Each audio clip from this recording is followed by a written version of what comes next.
I'm back, bitches!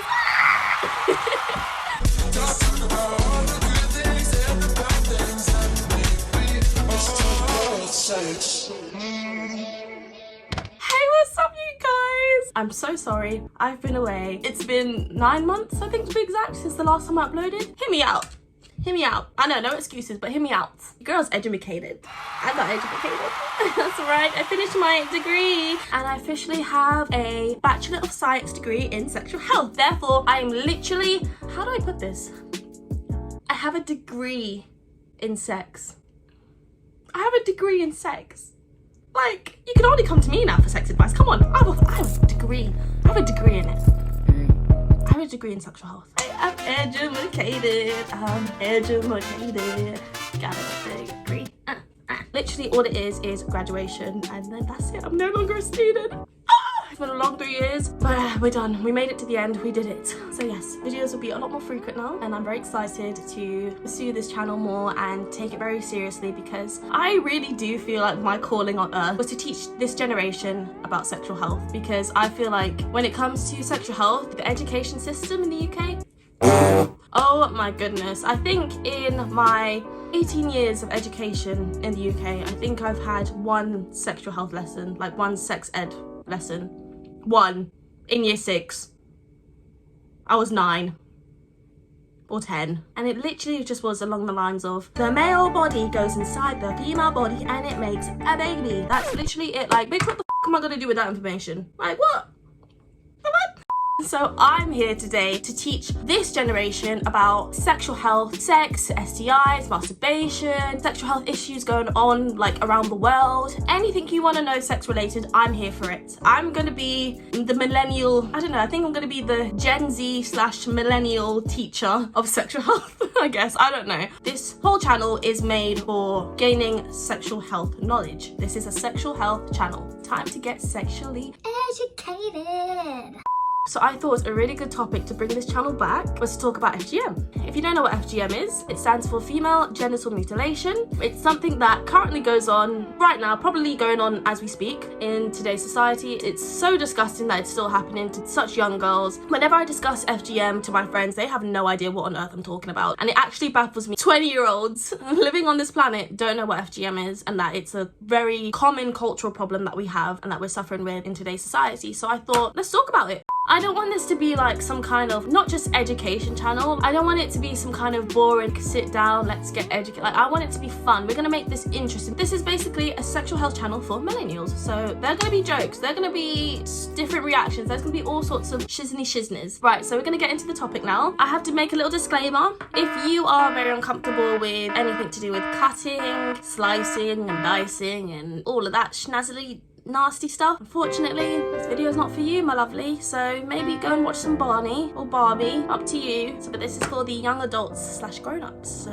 yes, just a little disclaimer. Anyways, disclaimer over, let's get into the video. I also do have to say I do have ADHD, so please bear with me. I don't remember things at the top of my head. If you see my eyes wandering, just know that that's all that's happening. It's just I had to write down some notes, some statistics, so you guys know exactly what's going on and where it's going on, what region it's going on, and how many people are suffering from it. Obviously, I'm not a bloody walking Wikipedia. I'm not going to remember all of that off my bloody brain, am I? So my eyes wander, that's why. I'm just reading off my notes. So yes, let's get into the topic. So female genital mutilation, also known as FGM, is a non-medical procedure that involves removing the external female genitalia or any removal from part of the female genital organs. So unfortunately, FGM has affected over 200 million females around the world today, and estimates show that 68 million females face going through FGM by 2030. Bitch, what the f? So FGM is carried out on females as young as infancy to 15-year-olds. I can't. I am disgusted.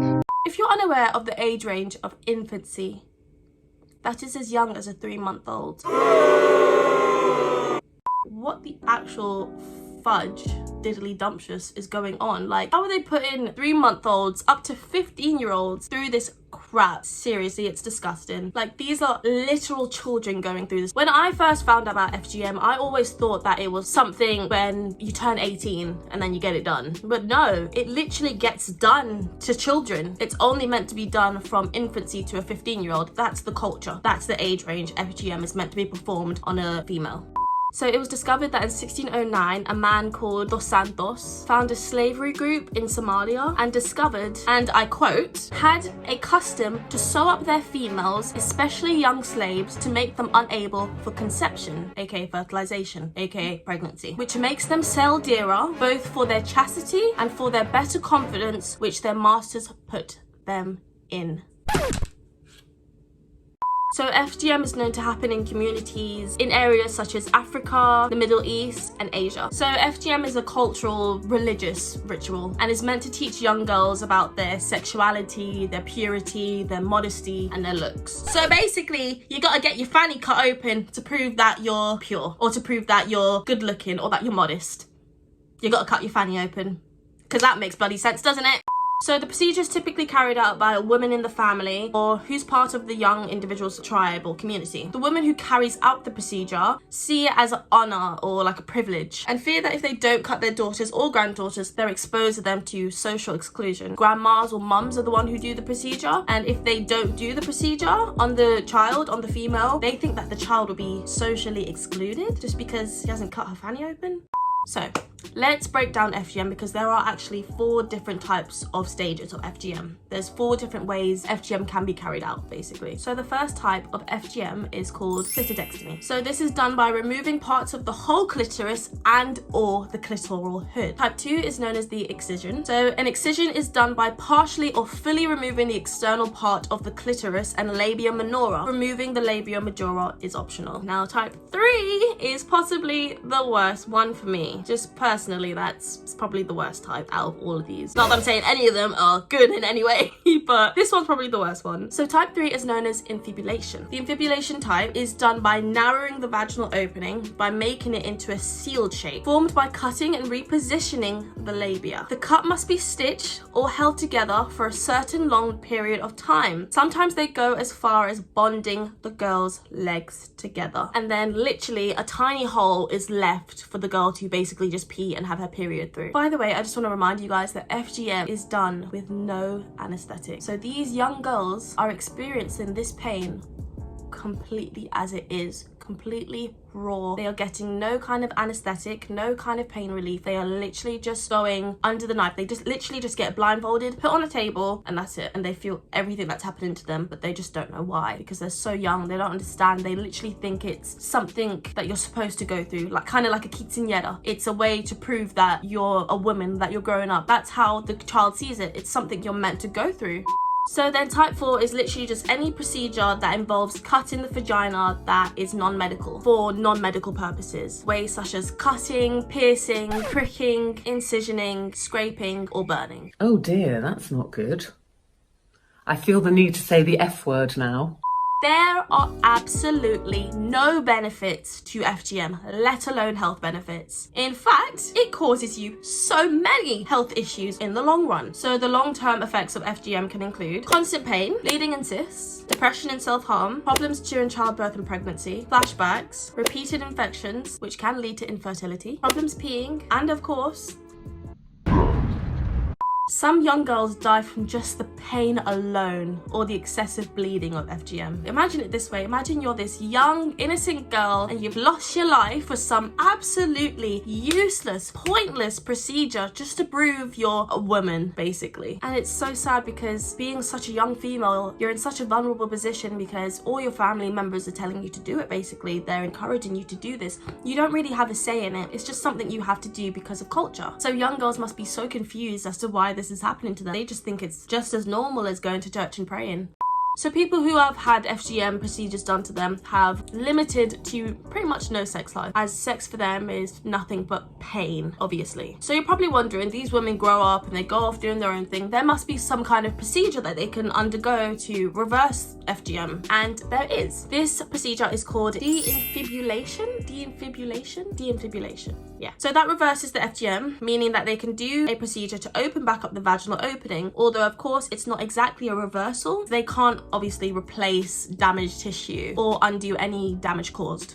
But yeah, I just kind of wanted to give you guys the basics of FGM, but if there's anything else you want to know, you can ask me in the comments down below, or you can just research it yourself. There's obviously loads of videos, loads of books, loads of different websites that enhance your knowledge regarding FGM. FGM was something I always knew about, but never knew about it in this kind of depth, and it's more something I learned at university. And just knowing that it still happens to people as young as 3 months old, maybe even younger, is absolutely disgusting, and it needs to stop. It's probably happening to one of your classmates. If you go to school or work, whatever, it's probably happened to someone in your life and you don't even realize. It's actually more common than you think, FGM. I hope you guys learned something new today, and I hope this has furthered your awareness regarding FGM. Like if you knew about it but you didn't know about it in a certain depth, I hope this has furthered your knowledge. Every single person has the right to know what is going on with their own bodies. So if you're watching and you need support or you need help, I will leave some links below for services or people that you can contact, because nobody deserves to go through something like this ever. That's like a basic human violation. Like, bitch, what the f?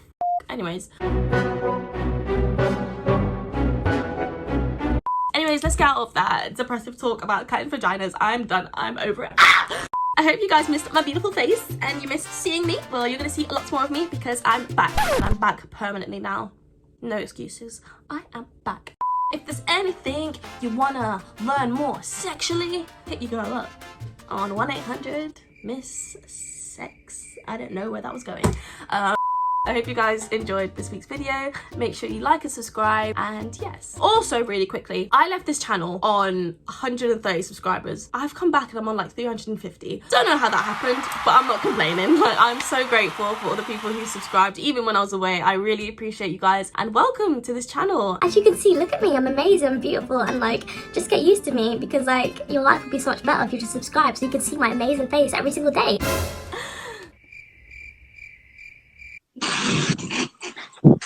Thank you so much for watching. Make sure you comment any sexual stuff that you want to hear about, or you want me to make a video about. If you want to even get to know me and know about my sex life, feel free to leave some questions. I might do some kind of like Q&A or something so you guys can get to know me better. I hope you guys have a lovely evening, and yes, like and subscribe, comment, and yes, I will see you guys next week. Bye.